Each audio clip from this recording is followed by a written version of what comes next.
사도 바울은 디모데 전후서를 통해서 믿음의 아들, 믿음으로 낳은 아들, 영적 아들을 디모데에게 어떻게 한 사람 한 사람이 주님 앞에 바로 설 수 있는지 그 비결을 알려주고 있습니다. 어떻게 보면 디모데 전후서는 사도 바울이 쓴 마지막 성경이거든요. 네. 그러니까 죽기 전에 남긴 마지막 성경이 디모데 전후서입니다. 그러니까 여러분, 이 앞으로 목회해야 나가야 할, 앞으로 신앙생활을 해야 할 디모데에게 있어서 가장 사도 바울이 평생 느꼈던 목회의 엑기스, 신앙생활의 엑기스를 다 담았다고 해도 과언이 아닌 것이죠. 그런 면에서 볼 때에 디모데 전후서는 사도 바울의 인생에 녹여져 있는 성경이다라고 말씀드릴 수 있어요. 그러면서 디모데에게 하는 말이 뭐냐 하면 믿음의 선한 싸움을 싸워라. 믿음의 선한 싸움을. 선한 경기에서 경쟁해서 이기라는 말입니다. 경기에 이기기 위해서 애쓰라는 것입니다. 여러분, 경기가 시작되면 지는 게 좋아요? 이기는 게 좋아요? 이기는 게 좋잖아요. 맨날 지고 의도 터지고 그러면 얼마나 기분이 나쁩니까? 이왕 경기가 시작되면 이겨야 합니다. 우리나라 국가대표 축구팀 어떻게 됐어요? 올라갔어요? 올라갔어요. 하여튼 천만다행이네. 아니, 손흥민이 있는데도 그렇게 쩔쩔매고 이강인인데도 그렇게 쩔쩔맬 줄 꿈에도 몰랐어요. 이길 줄로 믿습니다. 기독교 선수가 몇 명인지 모르겠지만은, 근데 우리의 인생도 여러분 어떻게 보면 경기, 싸움, 경주의 연속이다라고 말씀드릴 수 있어요. 세상 사람들은 혈과 육의 싸움을 합니다. 그러나 하나님의 사람은 믿음의 싸움을 싸우는 겁니다. 믿음의 경주를 달리는 겁니다. 영적 싸움을 경주하는 것입니다. 여러분, 이왕이면 이기는 자 됩시다. 2024년에도 이기는 성도 되시기를 주의 이름으로 간절히 축원합니다. 마귀는요, 올 한 해도 우리들이 복받지 못하도록 자꾸 지도록 수많은 장애물들을 여러분 12월까지 배치해 놨을 거예요. 이 사람은 이게 약하니까 요거 해놓으면 넘어지겠구나. 이 사람은 감정이 기복이 심하니까 감정을 건드려야 되겠구나. 이 사람은 사람 관계가 안 좋으니까 사람 관계로 실망시켜야 되겠구나. 마귀가 하는 일은 우리의 마음을 꺾어 놓는 거예요. 그래서 중요한 것은 꺾이지 않는 마음. 저는 2022년 카타르 월드컵 때 은혜 받았습니다. 아니, 우리 교회에서 해야 될 얘기를 붉은 악마가 하고 앉아 있어. 마지막 포르투갈전에서 현수막을 쫙 펼쳤는데 그 현수막 내용이 뭔지 알아요? 중요한 것은 꺾이지 않는 마음. 이게 무슨 소리인지 모르시는 분들은 괜찮아요. 모르셔도 괜찮아요. 그 중꺾마 얼마나 유행했습니까? 모르는 사람이 없을 정도로. 사랑하는 여러분, 마귀가 하는 전략은 마음을 꺾어 놓는 거예요. 목회 열심히 해봤자 무슨 소용이 있어. 대충 해라. 적당히 해라. 그런다고 누가 알아주냐? 목회 적당히 해도 괜찮아. 괜찮아. 자꾸 마귀가 목사에게 주는. 내가 이러려고 임원했나? 마귀는요, 여러분, 교묘하게 뱀처럼 안개처럼 다가와 우리의 마음을 어느샌가 꺾어놓고 있는 거예요. 꺾이지 마시기를 주의 이름으로 간절히 축원합니다. 이겨야 됩니다. 올 한 해 우리 조원교회는 또 이길 것입니다. 우리 조원교회 성도들은 또 승리할 것입니다. 지지 마세요. 그렇다면 우리 신앙생활은 사도 바울이 평생을 신앙생활하고 목회하면서 가졌던 생각이 그렇구나. 신앙생활은, 믿음생활은 영적 싸움이고 영적 경주인데 이 영적 싸움과 이 영적인 경주를 어떻게 이길 수 있을까? 이 영적 싸움, 선한 싸움은 어떻게 싸워야 하는 것일까? 첫 번째로 같이 선포합시다. 자기와의 싸움을 이겨야 합니다. 자기와의 싸움을 이기는 거예요. 신앙생활 여러분 다 오랫동안, 어떻게 보면 여기 저보다 선배님들이 훨씬 더 많이 계신데 오랫동안 신앙생활 하신 분들은 아마 가슴에 와닿지 않을까. 신앙생활은 자기와의 싸움이에요. 근데 세상 모든 일들이 다 자기와의 싸움입니다.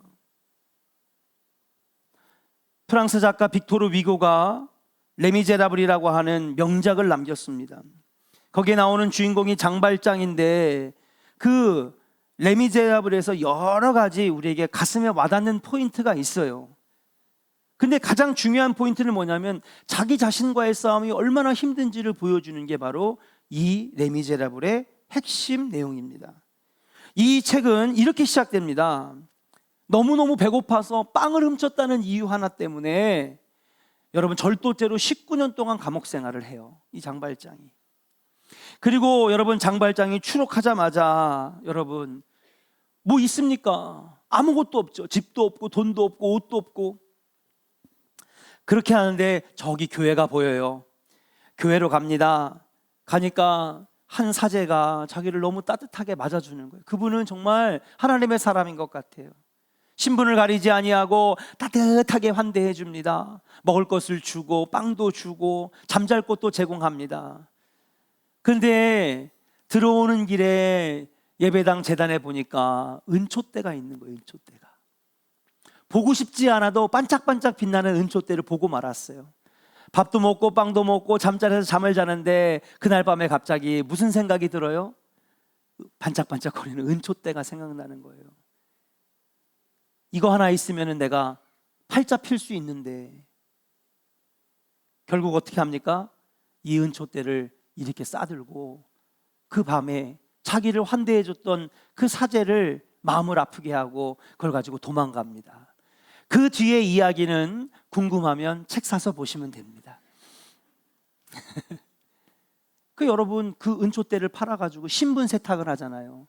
나중에 여러분 이 장발장이 뭐가 돼요? 시장이 되나?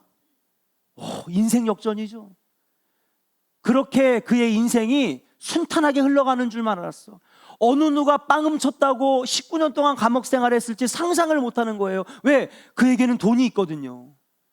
교회의 기물들을 다 갖고 훔쳐갖고 와가지고 그걸 팔아가지고요 사업을 하고 옷을 사고 그 다음에 이름을 바꿔가지고 여러분 어느덧 성공가도의 사업가가 되고 그 도시의 시장이 돼요. 그런데 그걸 눈여겨봤던 어느 한 형사가 집요하게 장발장을 끄집어 들어갑니다. 계속해서 의심의 눈초리로 하다가 결국 장발장이 발각될 것을 두려워. 여기까지만 할게요. 내가 이 책 소개하는 것도 아니고 하여튼 첫머리부터 위고는 강할 것 같지만 사실은 참 흔들리고 깨어지고. 아니 여러분 훔치다가 걸려 19년 살았으면 훔쳐야 돼요 말아야 돼요? 말아야 되잖아요 여러분. 저기 깐난쟁이 어린애한테 물어봐도요 알 거예요. 야 훔치다가 19년 동안. 여러분 19년이 그냥 19년이 아니라 여러분 이 레미제라블 영화를 보시면 제 첫 장면이 뭐예요? 갈리선에서 여러분 채찍 맞으면서 노를 젓는 장면 나오죠. 온갖 고생을 19년 했으면 또 훔치면 안 되잖아요. 근데 또 훔치는 거예요. 이게 뭐냐? 인간이 너무 나약하다라고 하는 걸 보여주는 거예요. 인간의 나약한 모습을 있는 그대로 보여줍니다. 그렇습니다. 우리 인간이란 존재는요 연약하기 그지없고 악한 길로 빠지기 쉬운 존재가 바로 우리 인간의 본질이라고 하는 사실이에요. 그만큼 자기 자신을 이긴다는 것, 자기 자신과 싸운다는 것 정말로 어렵고요. 악한 길에서 벗어나는 것, 썩어져가는 죄악의 길들에서 여러분 나온다는 것은 너무너무 힘든 일이에요. 영화 타짜도 제가 참 좋아하는 영화인데 거기 보면 나 이대 나온 여자야 하는 여자가 나와요. 김혜수는요 도박판을 운영합니다. 그중 흥미로운 캐릭터가 나오는데 이 도박판에 뭐 별의별 사람들이 다 나와서 막 도박하는 거예요. 여기선 카드하고 여기선 섰다 하고 여기선 또 뭐야 화투하고 아주 난리가 났습니다. 예. 근데 그 중에 흥미로운 캐릭터가 나오는데 대학 교수가 나와요. 대학 교수면 뭐예요? 공부 많이 한 엘리트 명문대 교수예요. 딱 봐도요 똑똑하게 생겼습니다. 교양과 지식이 있는 것 같아요. 그런데 여러분 여기서 도박을 합니다. 모든 돈을 다 잃었어요. 그러니까는 집문서인지 하여튼 집을 내놓고 도박을 합니다. 어떻게 됐어요? 집문서도 다 날렸어요. 불쌍해 보이는 교수 막 터벅터벅 어떡하나, 죽어야 되나. 그리고 걸어가는 교수에게 김혜수가 와서 등을 두들깁니다. 교수님, 그러면서 이만큼의 돈 뭉치를 쥐어주는 거예요. 아니, 저렇게 고귀한 사람이, 저렇게 고상한 사람이 저 다 잃어버렸으니까 가정은 깨질 게 뻔하고 학교에서 쫓겨날 게 뻔하고 대학 교수라고 하는 명예는 땅에 떨어질 것이고, 그러니까 김혜수가 여러분 이렇게 돈 뭉치를 주는 거예요. 얼마인지는 안 나와. 궁금하시면 그걸 봐요. 돈 뭉치를 줍니다. 이거 가지고 가서 그냥 가족들하고 다시 이렇게 조금 얼마 안 되지만은 한 몇백은 들었지 않았을까 싶어요. 내 생각에는 워낙 뭐 수억이 뭐예요? 수십억 날린 것 같아. 다 날렸으니까. 딱 받아요. 그걸 김혜수가 뒤에서 쳐다보다가 들어갑니다. 대학 교수 얼굴 싹 비춰줘요. 불쌍해 보이던 그 눈이 뱀처럼 싹 변하면서 안경을 고쳐 쓰고 어떻게 해요? 그 돈을 들고 다시 도박판으로 들어가는 거예요. 어떤 사람은 나 이대 나온 여자야, 여기가 제일 재밌었을지 모르지만 저는 그 장면을 잊을 수가 없어요. 아, 저게 인간이구나. 저게 사람의 본질이구나. 그 교수의 모습 얼마나 사회적으로 명망이 있습니까? 많이 배웠습니다. 근데 여러분, 죄악 앞에서는 공부도 지식도 이름도 명예도 다 소용없는 거예요. 그렇게 우리 인간의 나약함을 보여주는 모습. 이처럼 사람은 유혹에서 쉽게 벗어나기 힘듭니다. 연약하고 또 연약해서 벗어나기 힘듭니다. 사랑하는 여러분, 오직 성령의 능력으로 이길 수 있는 줄로 믿습니다. 우리가 날마다 기도하면서 성령님 이 시간에 임하여 주옵소서, 기도의 영을 부어 주옵소서. 자꾸 기도 예배하는 이유가 뭐냐면 이길 수 있는 방법이 없기 때문에 그런 거예요. 겉모양은 그럴듯하게 우리가 살아갈 수 있습니다. 그러나 하나님 앞에서 우리는요, 온전하게 설 수 있는 방법은 성령 앞에 서는 것밖에 없는 거예요. 사랑하는 우리 조원교회 임원 여러분, 우리 장로님 여러분, 우리 사역자들, 우리 속장님, 교구장님, 권사님, 집사님들, 하나님 앞에 기도로 서시고 예배자로 서시기를 주의 이름으로 간절히 축원합니다. 나를 이길 수 있는 힘은 오직 성령의 힘밖에 없다는 거예요. 얼마든지 다른 사람들은 속일 수 있지만 하나님은 속일 수 없다라고 하는 사실이잖아요. 올 한해 여러분 자기 자신과의 싸움에서, 이 영적 싸움에서 이기는 자 되시기를 주의 이름으로 간절히 축원합니다. 우리 한번 역사님에게 결단하면서 한번 힘차게 고백합시다. 선포합시다. 이기는 임원 됩시다. 이기는 자 됩시다. 할렐루야.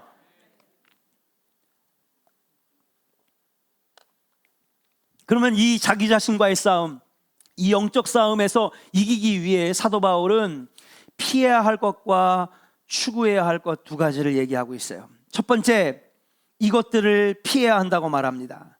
우리 디모데전서 6장, 오늘 본문은 아니지만 9절 10절을 같이 한번 선포하며 읽겠습니다. 시작. 부하려 하는 자들은 시험과 올무와 여러 가지 어리석고 해로운 욕심에 떨어지나니 곧 사람으로 파멸과 멸망에 빠지게 하는 것이라. 돈을 사랑함이 일만하게 뿌리가 되나니 이것을 탐내는 자들은 미혹을 받아 믿음에서 떠나 많은 근심으로써 자기를 찔렀도다. 아멘. 무슨 말입니까? 돈이 필요하죠. 물질 없이 어떻게 사람이 살아갑니까? 올 한해 우리 조은의 성도들 부자 되시고 성공하시고 할렐루야, 넉넉하고 풍요로운 축복이 있기를 주의 이름으로 축복합니다. 중요한 겁니다. 누가 물질이 중요하지 않대요? 누가 돈이 중요하지 않대요? 그러나 우리는 하나님의 백성으로서 성경의 물질관을 가져야 되고, 돈을 사용함에 있어서도 성경적인 신앙관이 있어야 된다는 사실이에요. 디모데전서 6장 9절부터 10절까지 말씀하시는 게 무슨 말이냐 하면, 물질이 필요 없다 말하지 않습니다. 부가 필요 없다는 말하는 게 아닙니다. 무엇이냐 하면 거기에 집착하지 말라는 거예요.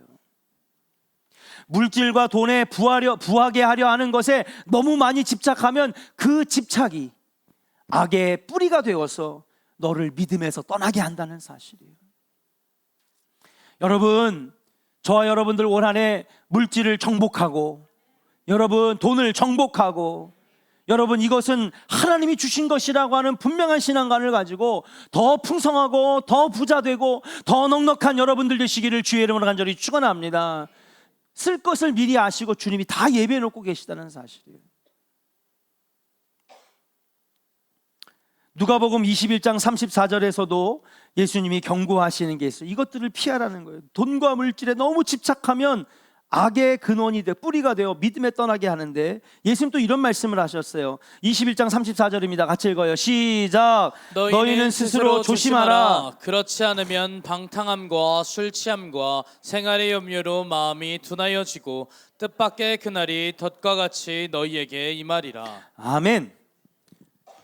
우리가 또 피해야 할 것들, 조심해야 될 것이 무엇입니까? 방탕함과 술 취함을 피하라는 거예요. 세상 사람들은 그리스도인들이 융통성이 부족해서 술을 안 마시는 줄 압니다. 성경에도 술 마시지 말라 그랬잖아요. 그런 말 없잖아요. 없어요, 진짜. 심지어는 아펜젤러 언더우드 선교사들도 여러분 처음에 인천 이 앞바다에 이 인부들에게 전도하려고 막걸리도 몇 잔 마셨대요. 목사님 이렇게 불경한 얘기를 하시고, 그분들이 술을 즐긴 게 아니라 그들과 친해질 수 있는 방법이 어떻게 말이 안 통하니까 주는 대로 먹었는데 보니까는 이게 술인지도 모르고 마신 거죠. 이게 뭐예요? 이 쌀로 만든 막걸리인 거죠. 근데 문제는 뭐냐 하면 술 취함이 결국 우리를 하나님부터 멀어지게 만든, 믿음으로부터 멀어지게 만들고, 방탕함이 우리를 믿음에서 멀어지게 만든다는 사실이. 또 예수님은 염려를 피하라고 말씀하십니다. 오늘날 우리가 염려를 많이 하고 살잖아요. 우리 청년들하고 학생들하고 2번 인도네시아 선교를 갔는데, 그 선교가 참 인상 깊고 은혜로웠던 이유는 뭐냐면, 싱가포르는 우리나라보다 3배를 잘 살아요. 얼마나 발전했겠습니까? 근데 배를 타고 40분만 넘어가면 인도네시아 북쪽에 바탐섬이라고 나오는데, 와, 쓰레기 더미 위에서 살아요. 똑같은 피부, 똑같은 얼굴, 똑같은 인종. 예. 그건 말레이 사람들이거든요. 다 말레이 인종입니다. 인도네시아, 말레이시아 사람들, 싱가포르 사람들 다 같은 인종이에요. 그런데 여기는요 첨단 도시고 40분만 넘어가면요 쓰레기 더미 위에서 살아. 그걸 보면서 우리가 깨닫는 거예요. 그런데 놀라운 건 또 한 가지 깨닫는 게 있어요. 너무 행복해. 한국 사람들은요 어마어마한 걸 가지고 있으면서도 불구하고 좋아할 줄 몰라. 그게 우리나라의 정서인가 봐요. 정서를 연구해 봤으면 좋겠어요. 웬만한 거 가지고는 한국 사람들은 만족할 수가 없어. 이 정도쯤이야. 근데 있잖아요, 외국에 나가면 미국 사람들도요 작은 것 하나에 엄청 감동하고 기뻐하고 굉장히 행복해 하더라고요. 지구 한편에서는 짐승의 오물이 섞인 물을 먹고 사는 사람들도 있는데, 우리는 상대적인 빈곤감으로 스스로 괴롭히고 있어요. 여러분 비교하지 마세요. 불행해집니다. 내 집 마련, 자녀 교육, 노후까지 우리는 걱정거리가 끝이 없습니다. 얼마나 자녀들을 염려하는지 아기 뱃속에 있을 때부터 가르치고 교육시키는데, 여러분 너무나 많은 염려, 자녀의 염려, 사업의 염려 하고 살잖아요. 이 모든 것들이 우리의 눈이 이 땅에 향하게 하는 것입니다. 염려하면은요 땅만 쳐다보잖아요. 염려하는 사람들 보면요 벌써 고개가 내려가 있어요. 말씀 안 들려요. 설교 안 들려요. 어떡하지, 이거 해결해야 되는데. 여러분 염려를 걷어내면 하나님이 보이기 시작하는 거예요. 아멘입니까? 아니, 하나님을 바라보면 염려의 안개는 거치게 되어 있는 줄로 믿습니다. 그래, 아무리 힘들어도 하나님 바라보고 다시 시작하자. 다시 시작할 수 있어요. 다시 주님이 새롭게 하실 줄로 믿습니다. 아무리 저 밑바닥으로 떨어졌다 하더라도 하나님은 역전시키시는 하나님, 하나님 이기게 하시는 하나님인 줄로 믿습니다. 박순애 전사님 생각해 보세요. 살다가 그런 인생을 본 적도 없고 들은 적도 없어요. 근데 하나님을 바라보니까 인간의 염려는 거치게 하시고 놀라운 기적을 행하시는 놀라운 간증을 우리가 들었잖아요. 왜 주님을 신뢰하지 못합니까? 사랑하는 여러분, 염려를 걷어내고 하나님을 바라보시기를 주의 이름으로 간절히 축원합니다. 임원은요, 땅을 바라보고 염려하는 자들이 아니라 하나님을 바라보는 자들이에요. 한번 따라합시다. 임원은, 하나님 백성은 하나님 바라보는 자입니다. 할렐루야. 아까 예배 마치고 성도들이 나갈 때 애기들도 나가요. 그래서 나 좀 얼굴 좀 보자 그러니까 나 안 봐. 야, 엄마 아빠가 당황해서 야, 목사님이야 안 봐. 누구만 봐? 엄마 아빠만 보는 거야. 우린 누구예요? 하나님의 자녀잖아요. 하나님의 자녀인데 하나님 안 보는 거예요. 사랑하는 조은의 임원 여러분, 돈과 물질의 집착을 피하고 방탕함과 술 취함을 멀리하고 염려를 주님께 맡기고 주님을 온전히 신뢰하여 올 한해도 승리하는 여러분들 되시기를 주의 이름으로 간절히 축원합니다. 그렇다면 추구해야 될 것이 무엇입니까? 우리 2024년에 우리 임원들, 특별히 우리 신천 집사님, 권사님, 이명 집사님, 권사님, 하나님 백성들이 추구해야 될 것이 무엇입니까? 우리 같이 말씀을 찾아봅니다. 13절입니다. 같이 한번 읽어볼까요? 같이 읽겠습니다. 시작. 만물을 살게 하신 하나님 앞과 본디오 빌라도를 향하여 선한 증언을 하신 그리스도 예수 앞에서 내가 너를 명하노니. 그게 다예요? 디모데전서 6장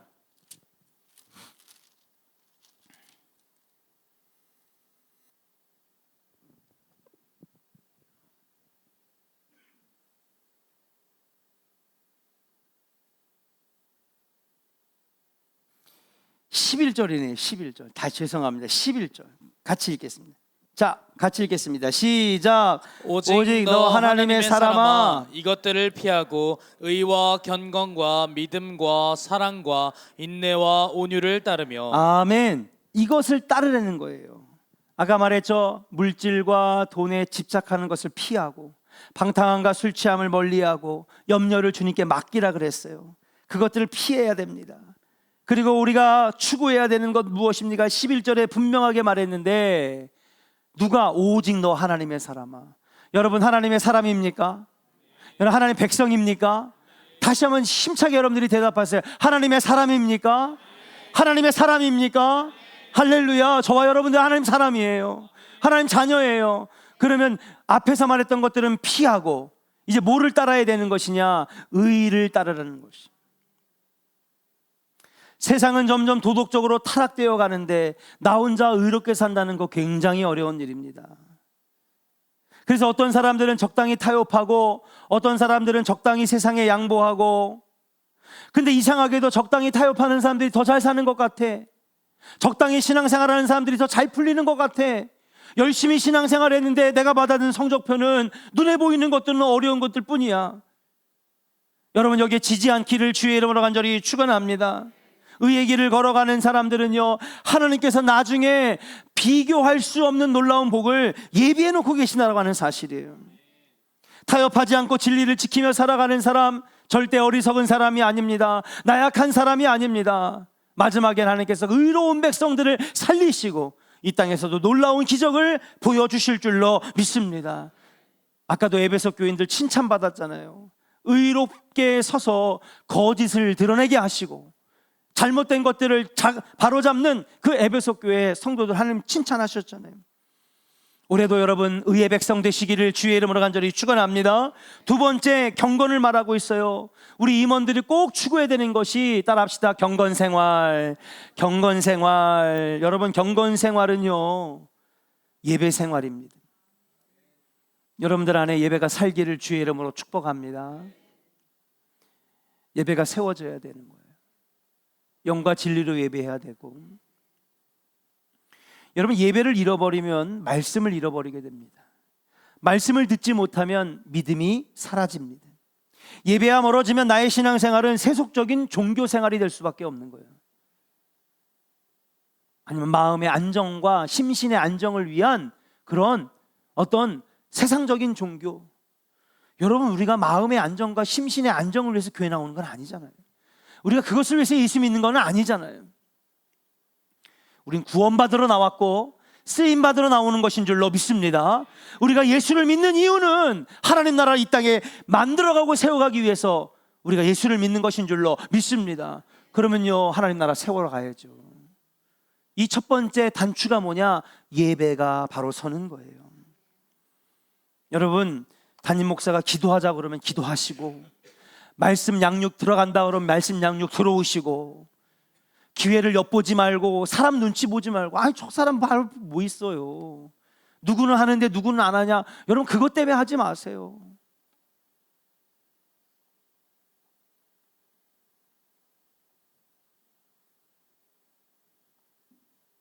예배와 말씀과 기도가 세워질 때에 하나님께서는 놀랍도록 역사하시는 거예요.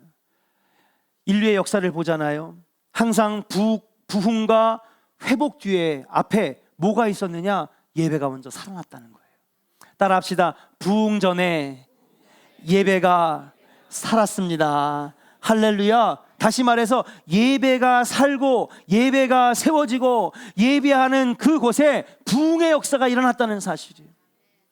우리 조원교회는 살아있는 예배를 드리는 교회입니다. 죽은 예배를 드리는 교회가 아니에요. 솔직히 말해서 지방 목사님들이 또 지방 교육자들이 부흥사경회라든지 교회를 드릴 때마다 말은 안 하지만 자존심 때문에 아마 느끼고 갔을 거예요. 어떤 장로님들이 오셔가지고 지난번에 장안지방 장로님들하고 이제 송년회를 하는데 그날 설교하고 불 끄고 기도했거든요. 그때 장로님들이 놀랬나 봐. 목사님 왜 부흥회를 하고 그러세요? 근데 내가 한마디 날렸죠. 우리 교회는 맨날 말씀하고 기도하고 불 끄고 기도한다고. 예. 장로님 교회는 안 그래요? 내가 그랬지. 그랬더니 머쓱해가지고 그냥 가더라고요. 여러분, 예배가 살아야 됩니다. 예배가 회복돼야 됩니다. 여러분 안에 회복이 되기를 주의 이름으로 간절히 축원합니다. 열심히 예배하세요. 우리 신천 임원들, 임영 임원들 열심히 예배하세요. 예배가 우리를 살게 합니다. 이거는 제 말이 아닙니다. 성경이 증언하고 있어요.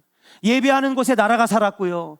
예배가 회복되니까 노아의 방주 사건 이후에 예배가 세워지니까 하나님이 저주를 끊으셨고요. 예배가 사니까 마귀가 떠나갔습니다. 무너진 제단을 수축하니까 3년 만에 가뭄이 끝이는 기적이 일어났다는 사실이에요. 예배에 목숨을 걸어야 됩니다. 우리 뭐하러 나오는 거예요? 예배하러 나오는 거지. 교회 와서 딴 거 하지 마세요, 여러분. 교회 와서 예배하는 거예요. 예배 먼저 드리고 먼저 기도하고 그리고 봉사하고 사명 감당하고 임원일 감당하고 직분 감당할 때 열매가 있는 거예요. 사랑하는 여러분, 2024년에도 우리 조원교회는 살아있는 예배, 산예배 만들어갈 줄로 믿습니다. 우리 옆사람에게 축복합시다. 예배를 살립시다. 할렐루야. 세 번째는 뭡니까? 인내해야 된다는 것입니다. 오늘 사도 바울은 14절에서 16절까지 인내를 강조하고 있어요. 한번 같이 읽어볼까요? 같이 읽겠습니다. 14절부터 16절 시작. 우리 주 예수 그리스도께서 나타나실 때까지 흠도 없고 책망받을 것도 없이 이 명령을 지키라. 기약이 이르면 하나님의 교회에 나타나심을 보이시리니 하나님은 복되시고 유일하신 주권자이시며 만왕의 왕이시며 만주의 주시오. 오직 그에게만 죽지 아니함이 있고 가까이 가지 못할 빛에 거하시고 어떤 사람도 보지 못하였고 또 볼 수 없는 이시니 그에게 존귀와 영원한 권능을 돌릴지어다. 아멘. 아멘. 할렐루야. 사랑하는 여러분, 주님 오실 그날 기약이 이를 때까지 우리는 인내해야 된다는 사실.